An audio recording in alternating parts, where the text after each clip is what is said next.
오늘 함께 말씀 나누기 원합니다. 오늘은 기도에 대해서 또 함께 생각하고 또 자신을 돌아보는 시간을 가질 거예요. 여러분께 여러 가지 질문을 드릴 텐데요. 이 질문들이 참 부담되는 질문인데 오늘은 좀 많이 해보려고 해요. 여러분, 기도의 능력이 있음을 믿으십니까? 네. 정말 기도의 능력이 있음을 믿으십니까? 그래서 기도를 통해서 하나님의 일하심을 볼 수 있다는 것을 믿으십니까? 아멘. 자, 마지막 질문. 정말 하나님과 동행하는 삶을 원하십니까? 아멘. 오늘 이 질문들을 우리 스스로에게 진지하게 그리고 정직하게 묻고 생각해 보길 원합니다. 고맙습니다. 네, 이 질문들을 우리 삶에서 오늘 이 시간에 나에게 스스로 질문해 보고 정직하게 물어봐야 돼요. 기도의 능력이 있는지 정말 내가 믿고 있는지, 정말 기도를 통해서 하나님이 앞서 일하고 계심을 내가 볼 수 있는지, 그리고 정말 내가 하나님 사랑한다 말하지만 하나님과 동행하는 삶을 원하고 있는지 오늘 한번 물어봤으면 좋겠어요. 여러분, 기도는요 흔히들 호흡이라고 얘기해요. 호흡, 들숨날숨 호흡. 하나님과는 우리가 호흡한다고 얘기하죠. 소통하는 것이기 때문에 기도하지 않으면 호흡이 끊긴 것이라는 얘기를 많이 들어왔을 거예요. 그렇다면 기도가 엄청 중요한 거죠. 하나님과의 소통의 호흡의 역할을 하는 거니까요. 우리가 호흡하지 않으면 죽은 거나 마찬가지이기 때문에 기도가 이렇게나 중요하다라는 거예요. 이렇게 중요한 기도를 왜 우리는 매번 기도의 삶을 실패하는 걸까요? 여러분, 하나님을 믿지 않는 것, 예수님을 나의 구원자로 받아들이지 않는 것은 뭐라고 얘기하냐면 신앙이 없는 삶이라고 얘기하죠. 불신앙의 삶이라고 얘기해요. 그런데요, 예수님의 구원자 되심을 믿고 하나님의 일하심을 믿습니다. 근데 믿는데 하나님의 말씀을 듣지 않고 하나님께 기도하지 않는 삶이라면 이 또한 불신앙의 삶일 것입니다. 이사야 64장 7절 말씀인데요. 아무도 주의 이름을 부르지 않고 주를 붙들려고 애쓰는 사람도 없습니다. 그래서 주께서 우리에게 얼굴을 숨기시고 우리의 죄 때문에 우리를 녹이셨습니다. 우리는 삶이 바빠서 기도하지 못해요. 시간이 없어서 기도하지 못합니다. 당장에 해야 할 일이 너무 많아서 기도하지 못해요. 이렇게 수많은 환경적 요소와 이유들로 우리는 기도하지 못합니다. 사랑하는 우리 성도 여러분, 우리 스스로를 정죄하자고 제가 이런 말을 하는 게 아니에요. 막 비판하고 정죄하고 그래서 우리가 똑바로 살아야지 이런 말을 하려고 하는 게 아니고, 하나님을 믿고 또 하나님의 뜻을 이루고 그리고 그 뜻 안에서 우리의 삶이 평안과 기쁨과 감사의 삶으로 이어져 가기 위해 우리가 한번 돌아보자는 거예요. 분명히 우리 중에는 누군가는 말씀도 보고요, 기도도 하고요, 그렇게 나름의 최선의 환경 속에서 삶에서 노력하고 있을 거예요. 그런데 우리가 또 물어봐야 할 것이 무엇이냐면, 그것이 형식적인 삶은 아니었나? 이것도 한번 질문해 봐야 한다는 거예요. 스스로에게 정직하게 물어봐야 합니다. 하나님이 주시는 평안에 대한 기대와 기쁨이 내 안에 있는지, 정말 기도하고 말씀 가운데 일상에서 하나님의 눈이 열려서 그 안에 누려지는 평안과 기쁨을 정말 내가 원하고 있는지 물어봐야 된다는 거예요. 정직하게. 정말 하나님의 기쁨이 나에게 필요한지, 아니면 지금 모든 신앙의 삶의 모습들이 의무와 부담으로 하고 있는 것은 아닌지 스스로에게 질문해야 된다는 거예요. 제가 믿는 우리 하나님은요, 저뿐 아니라 우리 이곳에 계시는 우리 성도님들 모두를 사랑하십니다. 우리에게 끊임없이 말씀하시고 사랑을 어떻게 주시냐면 넘치게 부어주세요. 넘치게. 그런데요, 우리 이 하나님께서요 되게 많이 답답해 하실 수 있는 상황들이 있을 수도 있겠다라는 생각을 하게 됩니다. 어떤 때냐면요, 사랑하는 연인 관계를 한번 생각해 볼까요? 사랑하는 사람이 분명히 자신을 사랑한다고 말했어요. 우리가 하나님께 사랑한다라고 얘기했어요. 근데 하나님과 대화하려 하지 않고 들으려 하지 않고 말하려 하지 않는다면 어떻게 사랑이라고 느낄 수 있겠습니까? 넘치게 주시는 사랑이라는 건 그럼에도 우리의 태도가 그럼에도 불구하고 어떻게 하냐면 쉬지 않고 사랑을 가득 채우고 넘치게 표현하고 계시는 분이 하나님이시라는 거예요. 여러분, 우리가 영적인 삶을 얘기하잖아요. 보이는 것이 전부가 아니라고, 세상을 살아가지만 보이는 것이 전부가 아니라고. 이 영적인 삶과 일상을 살아가는 보여지는 삶에서의 분별은요, 기도로부터 시작됩니다. 하나님의 뜻을 구하고 나의 뜻이 있지만 이 나의 뜻 가운데 하나님의 뜻을 분별하려는 기도가 없다면 우리가 그리스도를 닮아가는 삶, 그걸 원하는 삶은 사실상 허울뿐인 삶이에요. 제가 기도를 얘기하면서 율법처럼 대하자는 게 아니에요. 그래서 기도를 안 하면 우리의 삶이 신앙이 믿음이 없고 이렇게 막 율법으로 이걸 대체하자라는 얘기가 아니라 지금 내 삶에서 가장 집중하고 있는 것이 무엇인지 생각해 보자는 거예요. 하나님과의 관계, 호흡, 기도, 하나님의 뜻, 나의 뜻이 하나님 뜻 안에 이루어지고 있는지, 하나님의 뜻은 무엇인지 이거에 집중하고 있는지, 아니면 무엇에 집중하고 있는지 돌아보자는 거예요. 그리고 우리가 집중하는 것이 나 이거에 집중하고 있었구나라는 걸 발견됐다면 물어보십시오. 그게 하나님과 어떤 관계가 있습니까? 하나님과 관계 있는 일입니까? 질문해야 됩니다. 반드시 우리가 집중하고 있는 일상의 모든 순간순간들은요, 사실상 하나님과 연결되어 있는 거예요. 근데 우리는 깨닫지 못하죠. 그리고 우리가 발견한 집중하고 있는 모든 것들이 반드시 하나님과 연결되어 있고 연결되어 있어야만 해요. 보이는 것과 보이지 않는 것, 가치와 개념 그 어떤 것이라도 우리가 가지고 있는 것이 그 어떤 것이라도 하나님과 관련이 있어야 된다는 얘기예요. 기도하면서 그 뜻을 구하고 나의 뜻도 하나님께 간구해야 된다는 얘기예요. 제가 사탄마귀 이런 말 잘 안 쓰잖아요, 우리 교회는. 그렇죠? 사탄마귀 이런 말 안 쓰지만 성경은 사탄마귀에 대해서 얘기하죠. 하나님을 거역했어요, 사탄마귀는. 그래서 우리를 하나님과 상관없게 만들려는 계략을 가진 자들이 누구냐면 사탄마귀예요.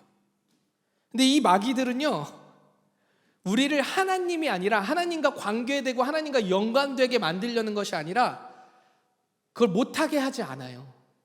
어떻게 해요? 다른 것에 집중하게 만들어요. 그게 사탄마귀가 가지고 있는 놀라운 계략입니다. 내가 무언가 열심히 살아요. 선하게 살아요. 근데 하나님과 관련 없는 일들을 하고 있는 거예요. 하나님을 생각하지 않아요. 하나님과 관계가 없어요. 내 삶에 아무런 유익과 의미가 없어요. 열심히만 사는 거예요. 이게 성경이 말하는 사탄마귀들, 유혹하는 영들의 계략입니다. 그러니까 우리가 어떻게 해요? 삶에 나갔는데요, 열심히 예배 드렸어요. 삶을 나갔는데 하나님 앞에 집중하기 못하는 거예요. 하루 말씀 한 장 읽는 거 어렵고 10분 시간 내서 기도하는 거 어렵고, 그러니까 내가 그렇게 기도생활 신앙생활 잘 못하니까 누군가에게 기도해 주세요 말도 잘 못해요. 기도할게요 말을 들으면 부담스러워서 못해요. 왜? 내가 기도 안 하니까, 말씀 안 보니까, 깨어있으려고 애쓰지 않으니까. 그러니까 어떻게 돼요? 내 삶은 당연히 하나님 눈으로 우리의 삶, 가정, 직장, 세상을 보는 게 바라보지 못해요. 볼 수가 없어요. 왜? 집중하고 있는 게 따로 있으니까. 이걸 집중하지 말란 얘기가 아니라 이게 하나님과 관련이 있어야 된다니까. 사랑하는 성도 여러분, 기억하십시오. 우리가 하나님을 위해 할 수 있는 가장 큰 일이 무엇이냐면 감사를 고백하는 거예요. 감사는 그냥 나오지 않습니다. 그리고 하나님께 기도하고 예배할 때 감사가 나옵니다. 이것이 가장 간단하면서도 가장 크고 놀라운 우리의 일들이에요. 이걸 할 수 있어야 합니다. 자, 그러면 우리가 하나님 앞에서 드려야 하는 기도는 어떤 기도일까요? 하나님 앞에 드려야 하는 기도, 이제 기도의 중요성은 잘 알겠어요, 그렇죠? 깨어 있어야 된다는 것도 알겠어요. 그러면 하나님 앞에 어떻게 기도를 해야 할까요? 예수님께서는요 이렇게 말씀하셨어요. 믿음으로 모든 것을 구하라. 그리하면 구하는 모든 것은 다 받는다고 예수님은 말씀하셨어요. 그러면 우리가 필요로 하는 모든 것을 하나님께 구하면 됩니까? 네, 구하면 돼요. 구하면 됩니다. 하나님께 구하면 하나님의 뜻과 방법으로 열매 맺게 하시는 줄 저는 믿습니다. 믿으십니까? 아멘. 그런데요, 전제 조건이 있어요. 요한일서 3장 22절입니다. 우리가 구하는 것은 무엇이든지 하나님에게서 받습니다. 우리가 하나님의 계명을 지키고 하나님 앞에서 기뻐하시는 일을 행하기 때문입니다. 전제가 있어요. 믿음으로 구해야 한다는 거예요. 더 나아가서 하나님을 기뻐하는 삶을 살 때에 우리가 구하는 모든 것이 이루어진대요. 그러면 이 구하는 모든 것이 내 뜻대로 이루어질 수도 있지만 하나님의 뜻과 방법 안에서 받아들여지는 거죠. 나는 100점을 맞고 싶었는데 100점은 아니야. 90점만 맞았어. 근데 믿음으로 구한 기도와 하나님을 기뻐하는 삶 속에서는 90을 맞아도 받아들여지는 거예요. 그렇구나. 하나님은 이런 놀라운 이 나머지 10은 더 다른 것으로 더 나에게 채워주시는구나. 내가 하나님을 더 기뻐할 수 있도록 나에게 부어주시는구나. 이것을 알게 되는 거예요. 이게 하나님의 일하시는 방법입니다. 다시 얘기하지만 사랑한다 말하면서 사랑을 표현하지 못하고 내 것만 달라고 하면요, 그건 사랑이 아닐 수도 있어요. 사랑이지만 뭔가 삐딱한, 성경이 말하는 그리스도의 사랑이라기보단 조금 더 뭐랄까요? 하지 않을게요. 잘못된 사랑.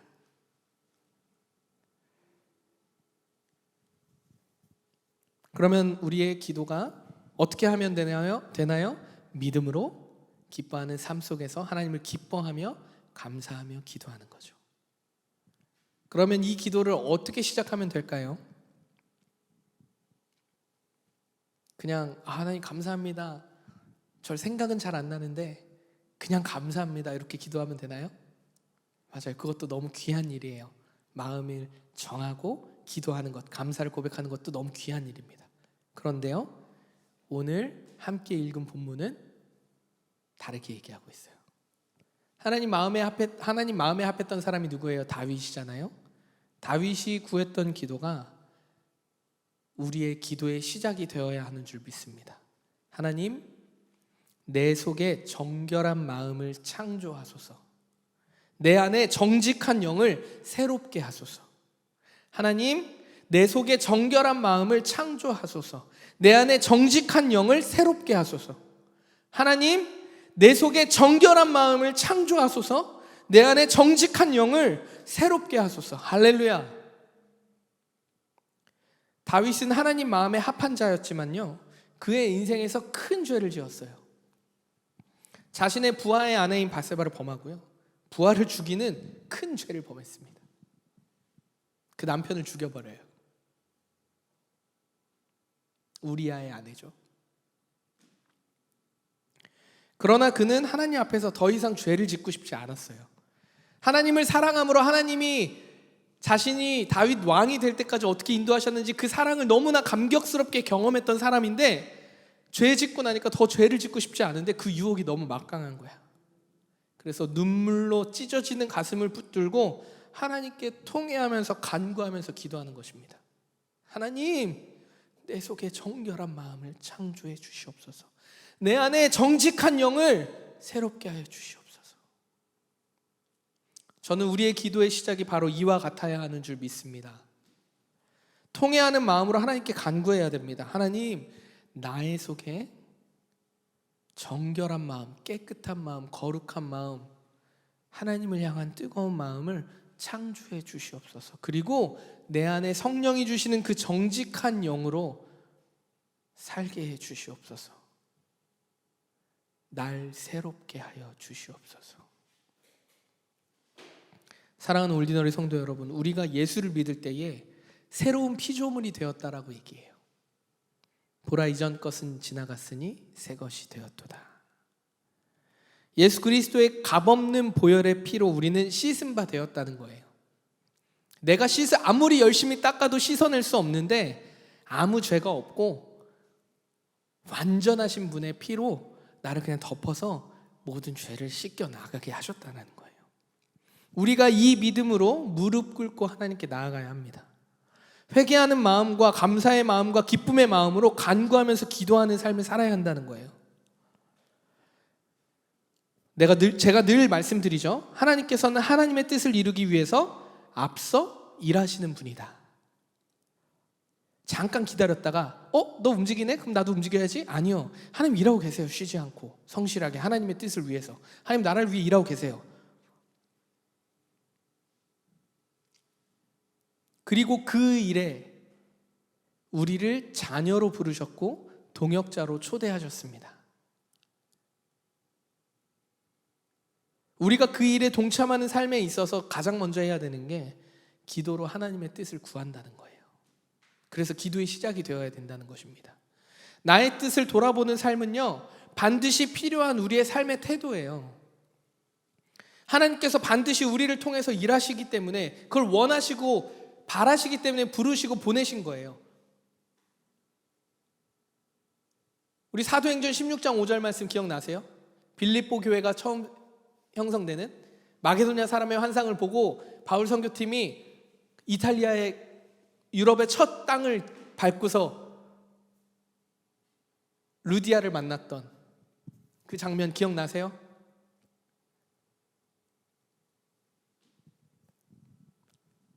늘 태도가 어떻게 돼 있었냐면 늘 기도하고 있었어요.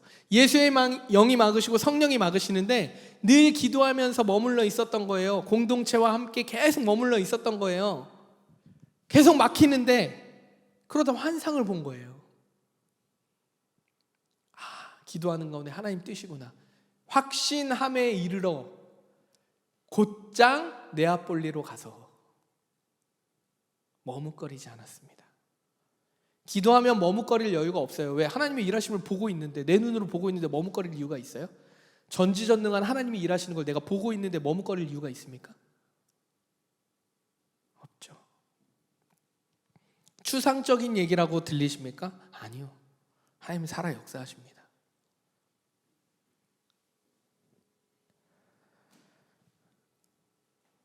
하나님께서 반드시 우리를 통해서, 이 믿음의 사람들을 통해서 일하시는 줄 믿습니다. 하나님 앞에서 정결한 마음과 정직한 영을 구하는 저와 올디너리 모든 성도님 되시기를 그리스도의 이름으로 축원합니다. 아멘.